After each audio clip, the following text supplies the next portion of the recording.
बंजारन बहू। कमला एक बहुत स्वार्थी महिला है। उसने पैसों के लिए एक ऐसे इंसान से शादी की जो पहले से शादीशुदा और एक बच्चे का पिता भी था। कमला के पति को मरे हुए एक अरसा बीत गया है। अब वो अपने सौतेले बेटे वैभव के साथ रहती है। वैभव के दिल में अपनी माँ को लेकर इतना डर है कि वो अपनी माँ के सामने एक शब्द नहीं बोल पाता। उसकी माँ जो कहती है उसको सर झुकाकर वही मानना पड़ता है। वैभव, तुमने अभी तक घर का काम क्यों नहीं किया? तुमसे कितनी बार कहा है कि सूरज निकलने से पहले तुम घर की साफ सफाई पूरी कर दिया करो। वैभव कुछ नहीं बोलता, चुपचाप सर झुकाए अपनी माँ की बात सुनता रहता है। तभी पास में खड़ा नौकर सुखराम कहता है, मालकिन, वैभव बाबा को रात से तेज बुखार है, इसलिए वो सुबह जल्दी उठ नहीं पाए। उनके बदले मैं घर की साफ सफाई कर देता हूँ। इसे कोई बुखार नहीं है। मैं इसे अच्छी तरह से जानती हूँ। ये सब काम न करने के बहाने हैं। सुखराम काका, बोल दो इसे।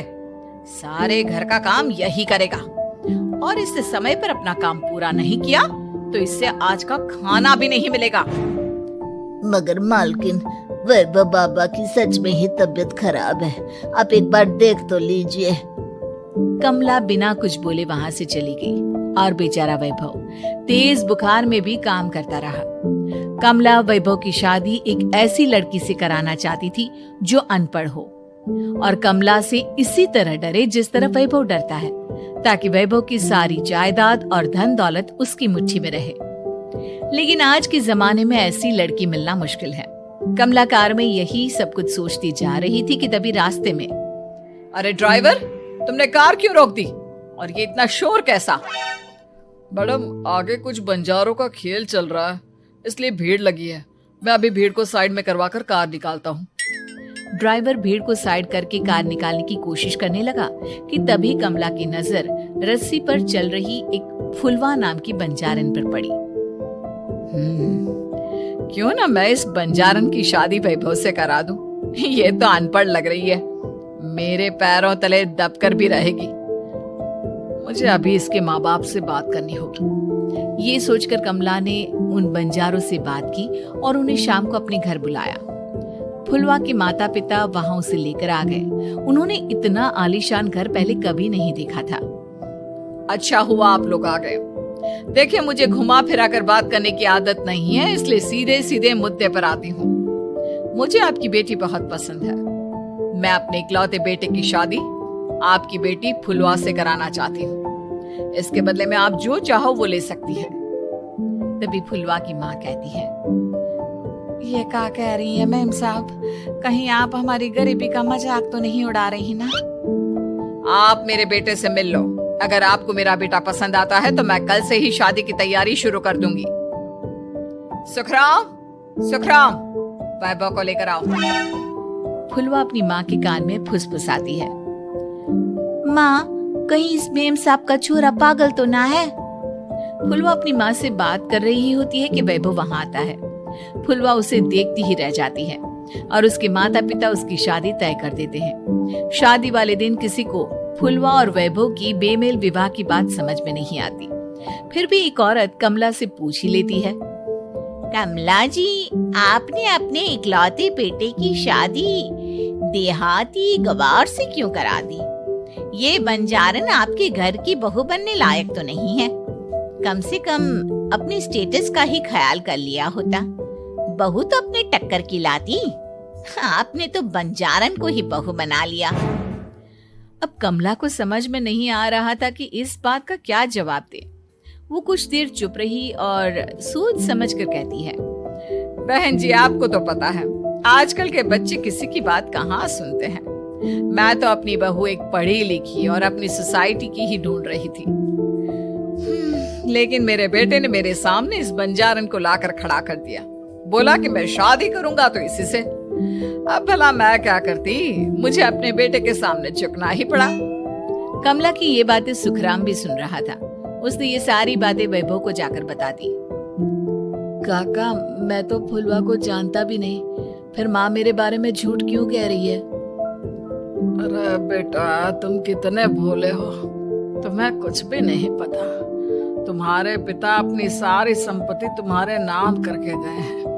तुम्हारी माँ नहीं चाहती कि ये संपत्ति तुम्हें मिले, इसलिए उन्होंने तुम्हारी अनपढ़ लड़की से शादी करवाई ताकि तुम्हारी तरह वो भी अपने हक के लिए आवाज ना उठा सके। सुखराम काका, मैं क्या करूं, आप ही बताओ।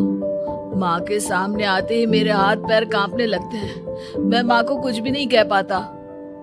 वे दोनों बात कर ही रहे थे कि अचानक कमला वहां आ गई। कमला को देखकर दोनों घबरा गए। तुम दोनों फिर कभी बातें कर लेना, अभी फेरों का समय हो गया है, चलो जल्दी आओ। इस तरह फुलवा और वैभव की शादी हो गई। अगले दिन कमला ने फुलवा को बुलाया और उसे नसीहत देने लगी।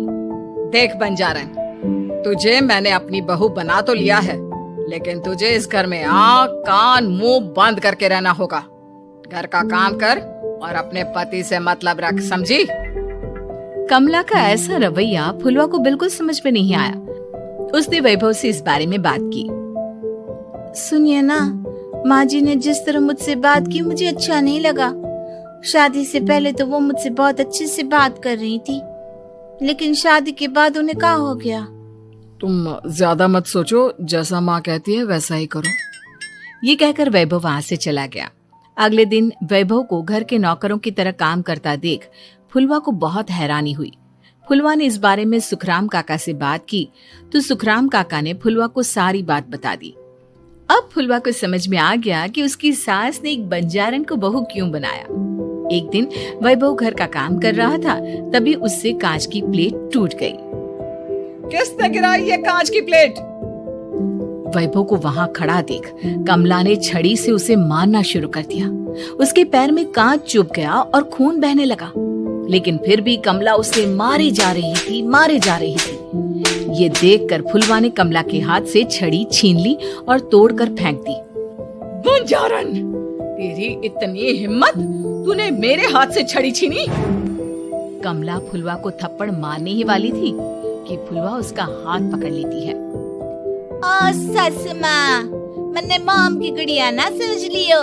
बंजारन हो बंजारन, ईंट का जवाब पत्थर से देना जानती हूँ। आज के बाद मेरे या वैभव जी के ऊपर हाथ उठाने की सोचियो भी ना, समझी ससु माँ? ये कहकर फुलवा वैभव को लेकर वहां से चली गई। उसने वैभव के पैर पर पट्टी बांधी, उसके आंसू पोंछे। वैभव ने पहली बार किसी के दिल में अपने लिए इतना प्यार महसूस किया। अब फुलवा वैभव का हर काम में हाथ बटाती, उसका बहुत ख्याल रखती। इस तरह दोनों बहुत ज्यादा नजदीक आ गए। वहीं दूसरी ओर कमला सारी जायदाद अपने नाम करने की साजिश करने लगी। और एक दिन, वैभव, जल्दी बाहर आओ। कमला की आवाज सुनकर वैभव और फुलवा अपने कमरे से बाहर आ गए। जी माँ, आपने बुलाया?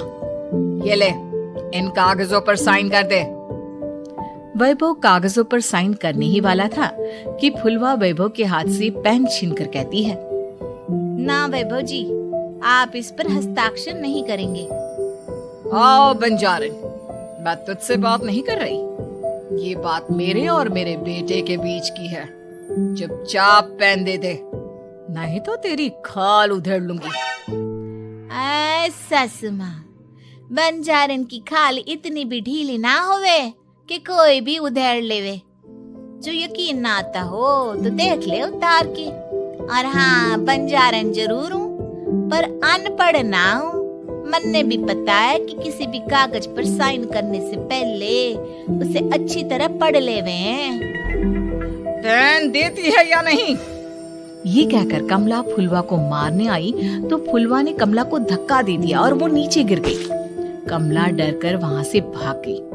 अब फुलवा ने वो कागज उठाए और वैभव के साथ सीधा वकील के पास चली गई। वकील ने वो कागज देखे और फुलवा को बताया, वैभव के पिता की सारी जायदाद और संपत्ति वैभव के नाम है, लेकिन वैभव की सौतेली माँ इस संपत्ति को अपने नाम कराना चाहती है, इसलिए इन कागजों पर वो साइन करा रही थी।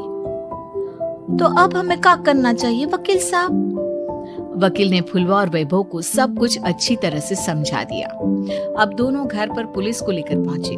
कमला पुलिस को देखकर घबरा गई। पुलिस ने कहा, आपके नाम की कंप्लेंट हुई है, आपको हमारे साथ थाने चलना होगा। कंप्लेंट? कैसे कंप्लेंट? आप अपने सौतेले बेटे पर बहुत अत्याचार करती हो, धोखे से सारी जायदाद अपने नाम करा रही हो। अब नहीं इंस्पेक्टर साहब, जरूर ये मेरी बहू की कोई साजिश है, इसने गलत कंप्लेंट की है। मैडम, शिकायत आपकी बहू ने नहीं बल्कि आपके बेटे वैभव ने की है। कमला वैभव का नाम सुनकर दंग रह गई। जिस बेटे ने कभी उसके सामने सर नहीं उठाया था, आज वही बेटा उसके सामने पुलिस को लिए आया है। वैभव, तुम्हारी इतनी हिम्मत कि तुम पुलिस को ले आए? हाँ माँ, मैं लाया हूँ पुलिस को, और मेरे अंदर इतनी हिम्मत कभी ना आती अगर फुलवा मेरा साथ ना देती। आपने बंजारन बहू को लाकर अपने ही पैर पर कुल्हाड़ी मारी है माँ। मैडम, अब की बात खत्म हो गई हो तो चलो हमारे साथ। वैभव, मुझे माफ कर दो, मुझे थाने मत भेजो। आज के बाद मैं तुम्हें कभी नहीं मारूंगी, तुम्हें कभी परेशान नहीं करूंगी, मुझे माफ कर दो। वैभव अपनी कंप्लेंट वापस ले लेता है और पुलिस वहां से चली जाती है। वैभव अपनी सौतेली माँ से कहता है, मैंने पुलिस को वापस तो भेज दिया है, लेकिन मैं आपको माफ नहीं कर सकता। आपने बचपन से आज तक कभी मेरे सर पर हाथ नहीं रखा, हमेशा मुझे मारती रही, नौकरों की तरह बर्ताव करती रही। आप इस घर में नहीं रह सकती, चली जाइए यहाँ से।